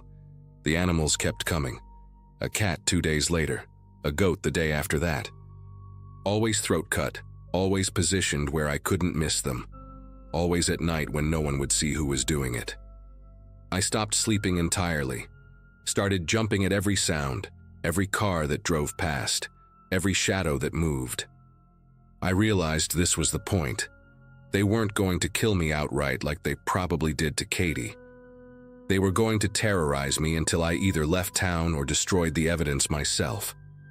Psychological torture, designed to break me without leaving any connection back to Gilmore. On the 7th night, I sat in my dark living room with my laptop, looking at all the evidence, all the files, all the proof. I thought about Katie driving home on that clear night, probably watching her rearview mirror just like I'd been doing, probably knowing she was in danger but believing the truth mattered more. I thought about the farmers who'd lost everything, about Robert Finch putting a shotgun in his mouth because he couldn't understand why his water had failed, about Helen Finch chain-smoking in her rental house with nothing left but memories and bitterness. Then I did something that probably saved my life but still makes me feel like a coward. I copied everything onto 3 separate drives. I packaged one and mailed it to the Omaha World-Herald with a cover letter explaining the entire situation. I sent another to the Nebraska Attorney General's office with copies of all the financial documents and emails.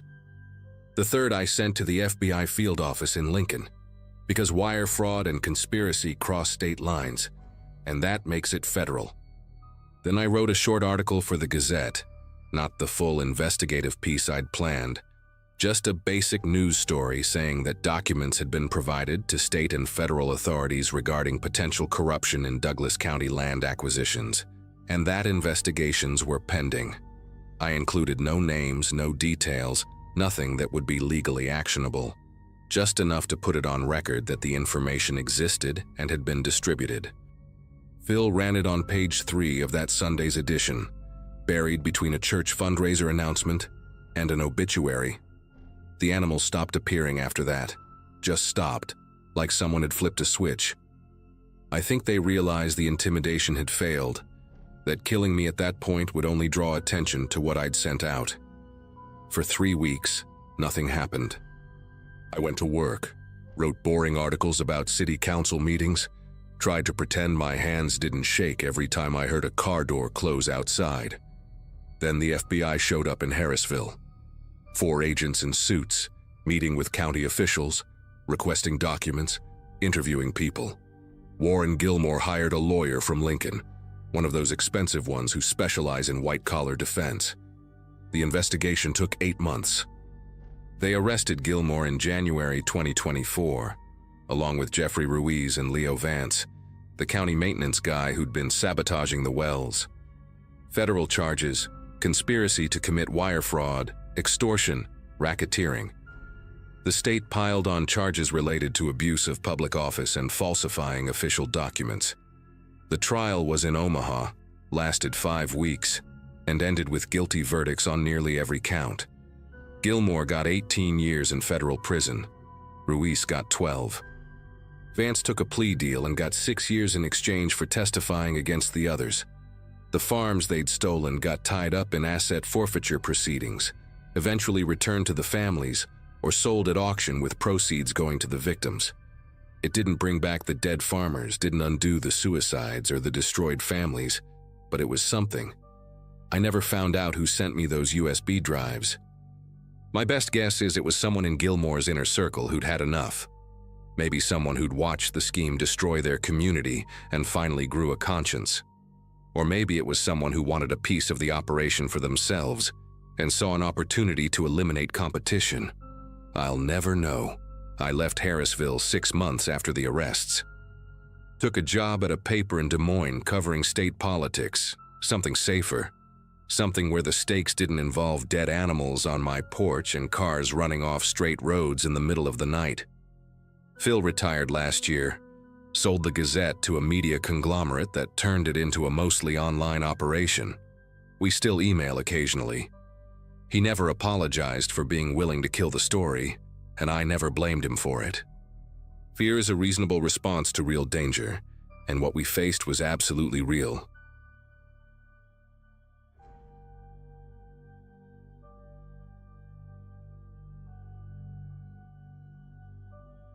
The assignment came at a moment when I felt like I needed distance from people. so the idea of spending half a year in the big thicket sounded almost comforting. I'd built a small reputation photographing rare bird species, nothing glamorous, just enough that magazines trusted me to work alone. That first week in the cabin felt peaceful in a strange, heavy way, like the woods were studying me while I was studying them. The place sat on a narrow clearing surrounded by pine and undergrowth so dense it looked like walls. The elderly couple who rented it to me, Harold and June, lived a mile deeper in the trees, their place resting on an uneven patch of ground with a leaning porch and a wind chime made of mismatched silverware. They told me their son handled all the paperwork but lived in town, though they never clarified where. I didn't think much of it at the time. My days were spent hiking to wetlands and shadowed creeks, trying to catch glimpses of warblers and kites, coming back exhausted but satisfied. The first odd thing I noticed was my tripod. I left it folded by the door every night, and one morning it was propped against the wall near the kitchenette like someone had set it there carefully. I tried brushing it off, telling myself I must have moved it without paying attention, maybe while half asleep. But then a memory card I'd filled 2 days earlier came up blank. All the files were gone. No corruption, no formatting error, just wiped clean. I started keeping the cards in a small tin under my mattress, thinking maybe humidity had messed with them, though deep down I didn't believe that. Every morning I stepped onto the porch and saw footprints in the damp soil. Not boots, bare feet, wide and oddly flat, like someone walked with their toes gripping the earth. They circled the cabin in a loose, drifting path, looping close to my windows before disappearing toward the thicker brush behind the property. To get a better idea of what was happening while I slept, I set up a few motion-activated trail cameras at different angles around the cabin. The first night they didn't capture anything unusual, just a raccoon nosing around my fire pit. But on the second night, one camera caught a man standing between two pines barely visible, almost blending into the shadows. He wasn't facing the cabin exactly, but turning his head slightly like he was listening for something. His posture was stiff, arms hanging in a strange, heavy way. I didn't recognize him from anywhere, and when I zoomed in, the details made my skin crawl in a way I couldn't explain. The face looked slack, but the eyes seemed fixed on something behind the camera. When I showed the image to Harold and June the next morning, they exchanged a look so quick I almost missed it. June kept smoothing the front of her apron, while Harold insisted wildlife cameras often distort shapes and trick the eyes, though I hadn't mentioned the figure's shape or posture. The following nights, the cameras captured the same man again and again.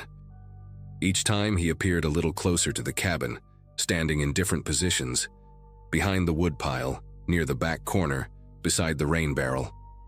He always stood still, facing slightly away, as if pretending not to look at the cabin while clearly inching toward it. The fourth image nearly made me drop my tablet. He was right at the tree line, maybe 20 feet from my porch rail, his clothes wrinkled and smeared with dirt. That was also the first time I recognized him. There was a framed photo in Harold and June's living room of a younger man holding a fishing rod, smiling wide with his eyes squinting against the sun. The man in my photos had that same face, only drained of warmth and years older. Their son. The one they claimed lived in town.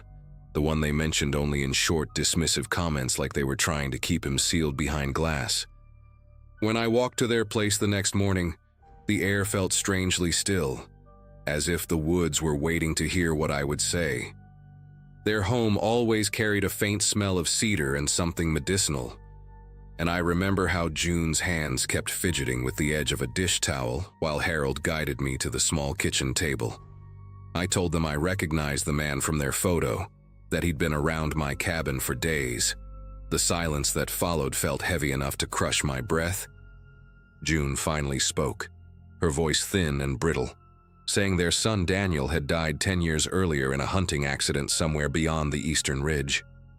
She shared it like a rehearsed story, one she'd said many times yet hated repeating. Harold nodded along, staring at the wood grain of the table instead of looking at me. The problem was, the Daniel in my trail cam photos didn't look like someone gone a decade. He looked very much alive and very much present. I asked if anyone else could have been in the woods, maybe a relative who resembled him, maybe a neighbor passing through. They both shook their heads insistently. Harold said people didn't wander around this part of the forest without a reason, especially at night. Their certainty made my arms tense, like my body was bracing for something it couldn't yet name.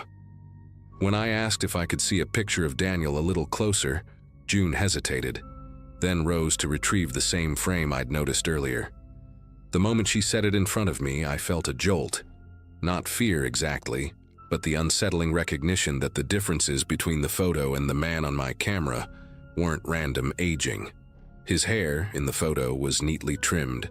The man outside my cabin had longer, uneven strands that stuck to his temples as though he'd been sweating or running. The shape of his jaw looked a bit sharper now, like he'd lost weight recently. None of it lined up with a decade-old death. I thanked them and left, though their eyes stayed on my back the entire walk down the dirt path. The unease followed me into the afternoon, clinging to each quiet hour.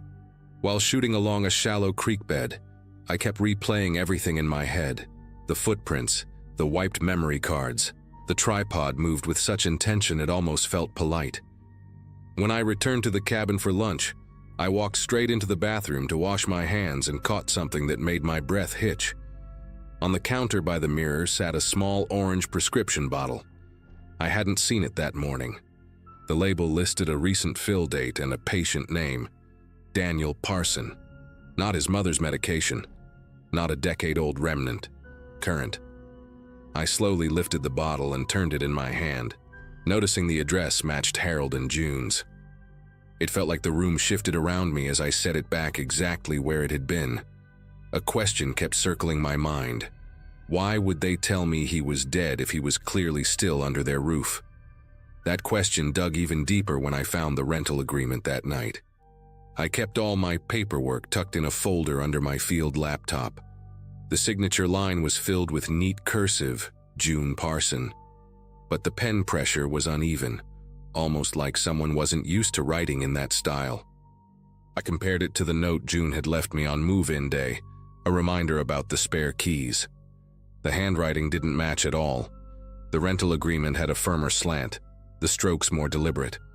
I held the flashlight near the paper until the edges glowed, and that's when I noticed the tiniest indentation at the bottom, an accidental trace of another name, written lightly beneath the main signature. Daniel. It looked like someone had started writing their own name, then overwritten it with his mother's. My hands started trembling despite how tight I held them against my sides. I didn't sleep that night. Instead, I watched the tree line through the windows, waiting to see if he would appear again. By the next morning, leaving felt like the only reasonable choice. I packed my gear fast, stuffing lenses into padded bags without their usual careful order, and threw clothes into the back seat of my truck. The air felt thick with silence, the kind that presses against the eardrums until every little sound feels amplified. As I stepped outside, I noticed the trail cameras had been turned toward the ground, all of them. Someone had walked right up to each one during the night. No raccoon or hog could have tilted them so precisely. My pulse hammered as I approached the hood of my truck, rehearsing in my head how I would tell Harold and June that I needed to leave early due to work changes. I never got to finish that thought. A few feet from the front tire, something metallic glinted. When I crouched down, I saw the severed ends of my brake lines dark with residue. The cut was clean, deliberate. I stood there, staring at it, my mind scrambling for any explanation that didn't involve another human being preparing for me not to make it out. With the road out running directly past their house, walking seemed like the worst idea possible, but staying felt just as dangerous. I kept pacing along the side of the cabin, weighing every option until my head throbbed. The woods weren't quiet anymore. I heard branches shifting slow and cautious, as if something or someone was keeping pace with my movements. My heart lurched every time a pine needle snapped underfoot somewhere beyond the cabin. I checked my phone, hoping for a signal, but the screen only showed a single flicker of service that vanished as soon as I tried calling for help. In that moment, I realized I wasn't going to get out of this with a simple conversation or a polite goodbye. I grabbed my largest telephoto lens, not as a weapon, but because it was the heaviest thing I owned, and headed toward the narrow path that curved around their property instead of passing by the front of their house. The detour added nearly a mile of thick underbrush, but it kept me out of view. I moved quickly, brushing branches aside and trying to keep my steps light, even though my heartbeat felt loud enough to echo. At one point, I heard something moving parallel to me, matching my pace. Slow, steady, careful. I didn't dare look in its direction. Every instinct in me screamed to keep going. When I finally reached the edge of the couple's backyard, their house stood only 50 yards away, quiet but somehow expectant. Through the window, I saw movement. Harold stepping into the kitchen, raising his hand to shade his eyes as he looked toward the tree line. I ducked behind a fallen log and watched him scan the woods like he was counting seconds, not searching for someone. June joined him a moment later, her face pale, her mouth moving rapidly as if pleading. I couldn't hear the words, but whatever she said made him glance toward the back door in a way that made my chest tighten. When the two of them stepped outside and walked toward the road, it gave me my only opening. While they moved around front, I slipped along the side of their shed and sprinted across the clearing behind their house. My legs burned, but the fear pushed me harder than any adrenaline rush I'd ever felt in the field. Once I reached the old service road that branched away from theirs, I didn't stop. I kept running until the ground leveled and the trees thinned. It took almost 40 minutes before I heard an engine in the distance. I waved down the first truck I saw, a dusty blue pickup driven by a man hauling feed sacks. He didn't ask many questions, just eyed me with concern and unlocked the passenger door. I didn't look back toward the woods until we were several miles out, and even then all I saw were trees swallowing the road behind us. I never returned for my gear or the cabin key. The magazine sent someone else to retrieve what I left behind. They told me later the cabin door was wide open when they arrived, but nothing inside had been touched.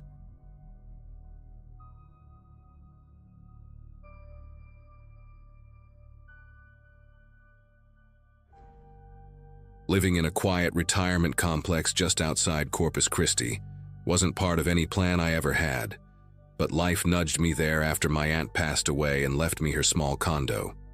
Most of the residents were decades older than me, which oddly made the place feel calmer than any neighborhood I'd lived in before. I worked remotely back then, so my days were mostly spent watching the slow routines around me. The morning shuffle of walkers on the sidewalk, the shared pot of overly sweet coffee brewing in the community kitchen, and the soft hum of the old ceiling fans that never seemed to turn off. Everyone knew everyone, or at least pretended to, and it didn't take long for me to recognize the familiar faces who moved through each hallway like they'd memorized every inch of it over the years. It was the kind of environment where gossip spread faster than weather changes, usually harmless, usually boring, until the night deaths started stacking up. At first, nobody questioned the pattern. Older residents passed away from time to time, and people tried to make peace with that. But the timing was strange. Every single incident happened deep into the night, always during the same overnight shift, and always with the same home health aide present, Harriet Rowe, a woman most people described as gentle and endlessly patient. She had this way of speaking in a slow, soft rhythm that made even the most anxious residents relax. I didn't know her well, but I'd see her pushing her little cart down the hall, humming these old melodies I couldn't recognize. People loved her. They said she made their parents feel safe, and that she was always there in those final moments, holding a hand or whispering comfort while waiting for the paramedics to arrive. The strange part began when families started whispering in corners. One neighbor, a son visiting his mother, knocked on my door one afternoon looking more exhausted than grieving. He told me his mother's necklace, one she wore obsessively, was suddenly gone after she passed. At first he assumed she'd misplaced it, but when he asked staff, they shrugged and said they hadn't seen it. Then another family mentioned a missing ring, then a missing watch, and when a third family discovered paperwork showing a quietly updated life insurance policy naming Harriet as a beneficiary, the tone of the entire complex changed. People didn't openly accuse her, but you could feel the tension whenever she walked into a room, like conversations paused mid-sentence as everyone recalculated their trust. The turning point for me came the night emergency vehicles arrived for the 4th time in 3 weeks. I watched through my window as Harriet stood outside with the responding paramedics, her arms around herself in this trembling posture that felt rehearsed, like she knew exactly where to stand for people to see her grieving silhouette. Later, when I walked down to the common area, I overheard 2 nurses arguing in a whisper, one insisting that the victim had shown no warning signs earlier that day. Another resident mentioned hearing Harriet talking to the man just before he collapsed, her voice carrying through the thin walls in a strangely low and steady tone. By morning, families were demanding answers from the administration, and although nobody said the words out loud, we all felt the same quiet fear tightening inside us. Whatever was happening wasn't natural, and someone among us knew more than they were admitting. Things escalated when a retired pharmacist named Leon Jacobs visited his cousin who lived 2 doors from me. He was the kind of guy who noticed details most people would gloss over, the type who still carried a small notebook even though his hands shook too much to write in straight lines. After his cousin died unexpectedly during Harriet's shift, Leon asked for the medical sheet and raised his voice in the hallway, pointing out numbers that didn't make sense. He kept saying the readings didn't match what someone with stable vitals should look like before a collapse. Staff tried to calm him down, but he wouldn't stop talking about chemical imbalances and how easy it was to hide certain substances in bloodstream reports unless someone looked for them specifically. People brushed him off as a grieving relative clinging to theories, until he brought up potassium chloride. A week later, a family demanded an independent review on their father's cause of death, insisting that nothing about his decline matched his behavior earlier that day. The administration reluctantly agreed to release the body, mostly to avoid confrontation, but the funeral home flagged abnormalities that prompted a deeper look. I remember hearing the news from a neighbor who practically ran to my door, breathless and pale. The medical examiner had noticed signs consistent with an induced cardiac arrest. It wasn't definitive proof of foul play yet, but it was enough to request exhumation orders for other recent deaths. The community turned eerily quiet during those days, as if the silence itself had weight. Even the birds seemed to avoid the courtyard. The results hit the complex like a thunderclap. 7 bodies, spanning nearly a year and a half, all showed elevated levels of potassium chloride, levels too high to be accidental, the kind of numbers that could stop a heart within minutes and leave almost no trace unless someone knew exactly where to look. When the announcement became public, people reacted in different ways. Some cried, some got angry, some simply walked in circles like they were trying to orient themselves in a room that suddenly had no doors. I sat on my couch staring at the statement on my phone, my chest tightening with this strange mix of fear and disbelief. It wasn't just the deaths, it was the idea that someone had been choosing who would live and who wouldn't, right under our noses. The police questioned everyone who had been working overnight shifts, but all roads pointed back to Harriet. Her access, her proximity, the fact that she always seemed to be there at the exact moment each resident took their final breath. But what unsettled me the most wasn't the mounting evidence. It was remembering the night I'd taken out the trash around 2 in the morning and saw her leaving one of the units. She wasn't humming that night.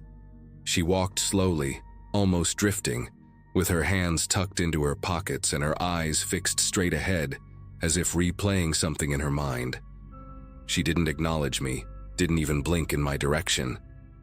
I stood there gripping the trash bag, suddenly aware that the hallway around us felt colder than usual, like the temperature had dipped just in that narrow stretch of carpet where she passed. The morning Harriet was arrested, the entire complex gathered behind windows and door frames like a silent audience. She walked out with her hands cuffed in front of her, her expression strangely calm, almost detached from the chaos around her. Reporters appeared within hours, their vans clogging the entrance, while residents clung to each other in the lobby, trying to wrap their minds around how someone so trusted had moved through their parents' final hours with a syringe hidden behind that soothing demeanor. Families showed up carrying folders, photographs, and every scrap of memory they had, searching for clues they wished they'd noticed earlier. I remember feeling this heavy ache in my chest, not sympathy for her, but for the people who believed she'd been an angel in the room, when in reality, she might have been the reason that room fell silent. The investigators later revealed that Harriet kept a small metal box in her locker, containing jewelry pieces from multiple residents. Every item was neatly arranged, each on a piece of felt cloth, almost like a personal collection. They also uncovered a pattern in the amended insurance forms, subtle changes spread out over months, always done quietly, always signed during late-night conversations when residents were tired and far more vulnerable. Some families blamed themselves for trusting her warmth. Others got lawyers involved immediately, and a few simply stopped visiting the complex altogether, unable to bear stepping into a place that now felt tainted by something predatory. As for me, I couldn't shake the image of her gliding through the hallway that night, her footsteps barely touching the carpet. Over the next few months, the atmosphere in the complex shifted into something brittle. Every sound made people jump, every cough, every slow knock on a door, every late-night creak from the ventilation system. I found myself adopting routines I never had before, double-checking my locks, avoiding the hall at night, keeping my phone fully charged on the nightstand. The residents who remained alive grew suspicious of anyone wearing scrubs, even new employees who had nothing to do with what happened. A therapist volunteered to meet with grieving families and tenants, but very few attended. It felt like no one wanted to talk in rooms where so much had been hidden in plain sight. Eventually, I made the decision to move out. There wasn't a dramatic moment that pushed me to it, just a steady, suffocating sense that the walls carried memories I didn't want to keep living beside. On my last day there, I took one final walk through the courtyard. The benches were empty, the wind barely moved the hedges, and the place felt drained of the warmth it once had.